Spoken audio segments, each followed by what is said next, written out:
finds the link in the KWM News Zoom room. Good morning, Senator Sabina. Good morning. Good morning, Sabrina. Good morning, KMN family, and good morning, Juan. Good morning. Friday, everybody. So yeah, thanks for having me on the show. Just maybe wanted to talk about the hearings that I've had or planning on. Let's start with the GDOL continued information hearing that happened. I think it was the day before yesterday. Yes.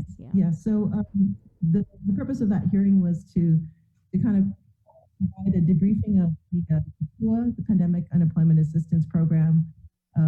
They received the last claim October 6th, and but they're still paying out claims. And they promised, Director Della Sola promises that there's enough time to for appeals, to adjudicate any appeals that are remaining.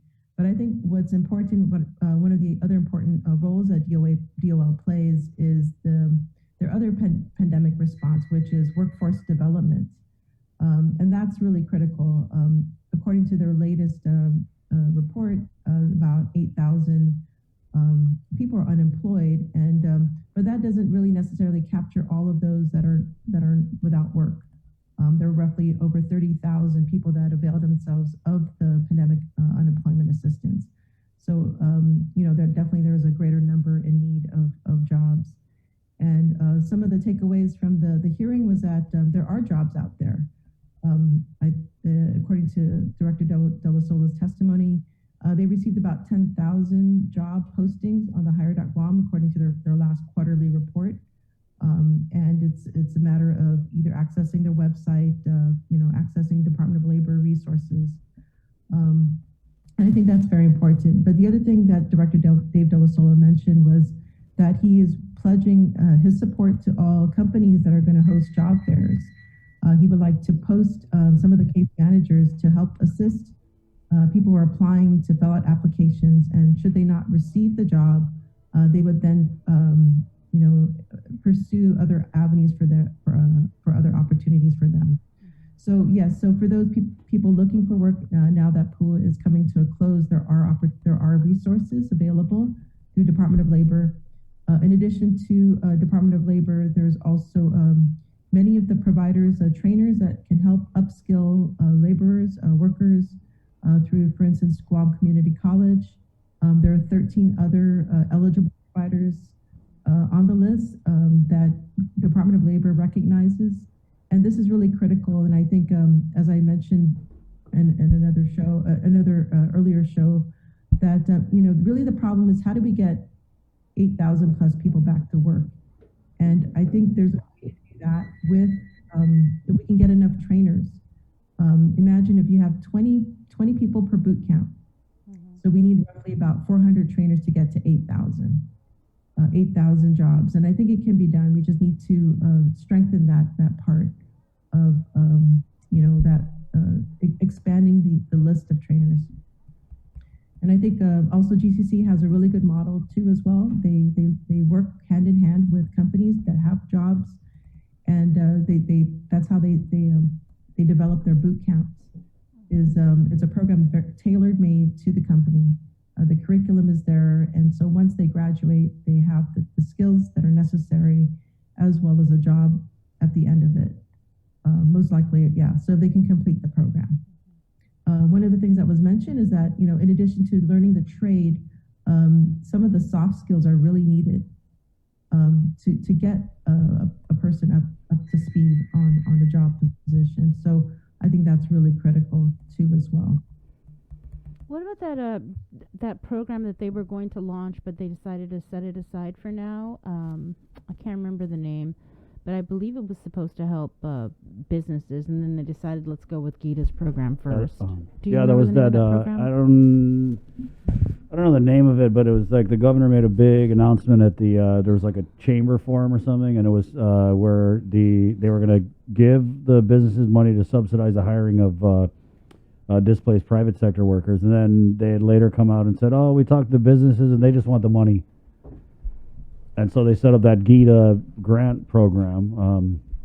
But I don't know. I felt like we could have done both. We had a conversation on this with Senator Duenas yesterday, Senator. But were you excited about the subsidized hiring program?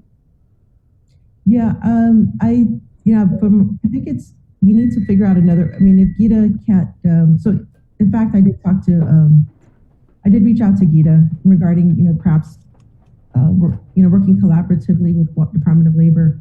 I think what I would like to see is, one of the programs that Department of Labor has is the Guam Registered Apprenticeship Program, which subsidizes up to 50% of the cost of training. And I think this program is really, really vital, but I think it could be, supplemented by other funding to encourage more apprenticeships within the businesses. I think it's a huge, perhaps a larger burden for some of these businesses out there to take on these new hires, right, that are not fully up to speed yet. And so what can we do to entice businesses to do that? And I think we really need to maybe working with Department of Labor, looking at some of the grants that they have. Is there a way to increase the subsidies so businesses can take on these new hires, these apprentices, that can help build the labor force in addition to diversifying our economy? So, the GITA program doesn't have a complete, initially I thought it would provide that sort of support for businesses. From my understanding, it's more there to cover the shortfalls for rent, rent and other bills that businesses have been falling short on. I think definitely if there's a way to find funding to expand this grant program or expand the benefits of the grant program that it provides to businesses, that would definitely move forward more of the labor, more employment opportunities, and really getting that partnership with businesses to assist with this. So that's kind of off the table now? It seems to me, it's not revived at this point. But I do know that the Department of Labor has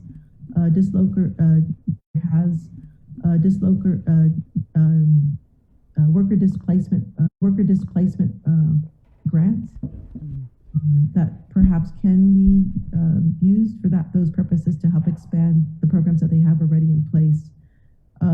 So again, the question is the ARP funding, right? Could there be a program? I mean, it doesn't seem to be, in the forefront right now, but perhaps that it could be something that can be revisited. Have they gotten any ARP funding? I'm not too sure about that. We still haven't got that. You guys, there's no plan, right? The governor doesn't have a American Rescue Plan spending plan that she submitted? It seems like, from what I'm getting, there seems to be piecemeal. The information's being given out in piecemeal. Right. So, we hear about these assistance programs coming out for, housing for renters. And then there's one coming out for people who have homes. Yeah, mortgage. Mortgage. So, the information is coming out in piecemeal. There isn't a holistic, reveal of the ARP funds, how they're going to be used. Unfortunately, we don't have that information. Yeah, kind of seems to me like a big fail on the part of the administration to allow PUA to sunset with little to no fanfare, with little to no action to help these workers. And you're right, this GITA grant program, what I'm hearing is businesses are putting it right back into, like you said, catching up and renovations and not necessarily hiring. This is an opportunity that we need to use, right? So we have this funding, what better way to use it for rebuilding our economy? And, of course, I don't have all the information, but I think, with the information that I do have, this is something that I can offer, providing, basically highlighting the resources that the government has. And it's really a matter of, adding to what works. We know this model works. Boot camps work. Apprenticeship works. It's just a matter of getting more resources to that part of it, which works. And we have a labor pool. This is the opportune time to really kind of diversify. This is something that we've been saying for many, many years, right? This, even when tourism was great, right? There was always this conversation about let's diversify our economy. Yeah, we don't want to discount tourism, obviously, but it's hit worldwide. You know, a lot of countries are reeling from the downturn in tourism, which they relied on. So really, it's about building a resilient community. I think our workforce can be diversified if we focus on those industries that we need on an everyday basis. You know, we talk about medical care. You know, construction is much needed. All of that is being siphoned off to the military projects. There's not enough labor to go around for our civilian projects. And it's really costing, creating a higher cost of housing for the locals. And the local people are the ones that are really kind of keeping the economy alive through our, you know, and we need to divert our resources to our own people. Senator, we talk about oh, sorry, go ahead. Other utilities too. I think, you know, a lot of people in government are, they're retiring. And so that's the other thing, you know, we have the private sector jobs, you know, last report was 10,000. We do have public sector jobs, which we budgeted for. There are vacancies that are there. And if you look at all the agencies, so we did put together some numbers of all the different agencies and their vacancies, which are funded. So, you know, definitely people who are looking for work, there are opportunities, whether it's a job available and you have the skill, but if you don't have the skill, there are training programs. Senator, there's a Guam EPA hearing up and coming. Do you mind if we touch on that before we let you go? Sure, yes. I have an info hearing regarding open pit burning. So that was due to the Anderson Air Force Base put in a permit application for their open pit burning and detonation pit burning. And, you know, really it's to highlight that there is, you know, the health impacts related to open pit burning. And there is a growing movement in the states regarding this. The Veterans Affairs have put together a registry for veterans who have been exposed to chemicals and pollution from open pit burns. A lot of it was you know, heavily used in Afghanistan, Iraq, but there are open pits in many different military bases. And so, you know, this is kind of critical because there are alternatives. This is something that EPA and the U.S. Congress basically said that, you know, if there are alternatives, then we have to go towards them. And rather than rely on open pit burning, which is going to release contaminants, pollutants, harmful chemicals such as dioxin, which causes cancer in very small quantities, and also asthma. So it exacerbates asthma, and especially at a time when we're dealing with COVID, which affects you know, breathing. You know, this is something that we really need to look at and hopefully decrease that. The other thing is the info hearing in the afternoon that I have with Guam EPA regarding groundwater protection zone map. So there is a proposal on the table that might be voted on within the board to decrease the footprint of the groundwater protection zone. And so want to get the information about that and what are the implications of it. And any of your bills before Adelup that were passed in the recent session? Yeah, that's the illegal dumping bill, which would expand enforcement. As you know, one of the issues is lack of enforcement. EPA only has 4 people on staff to enforce illegal dumping, and this would potentially expand it to over 200 officers. So this is I think this was brought up in one of the roundtable that I held, one of the ideas that came about, and so I did pursue it, and yeah, I hope that you know, yeah, I look forward to its passage or its being signed into law. Thank you, Senator, for your time this morning. Very informational. Thank you so much. Take care. All right. Stay safe. Be safe. Senator Sabina Perez, a Democrat. She's the chair of or oversight of environment, revenue tax, labor, and procurement. That's quite a lot of hats. 736. Oh, I forgot to ask her about the financial management system. Oh. Oh, Yeah. it's okay. Yeah.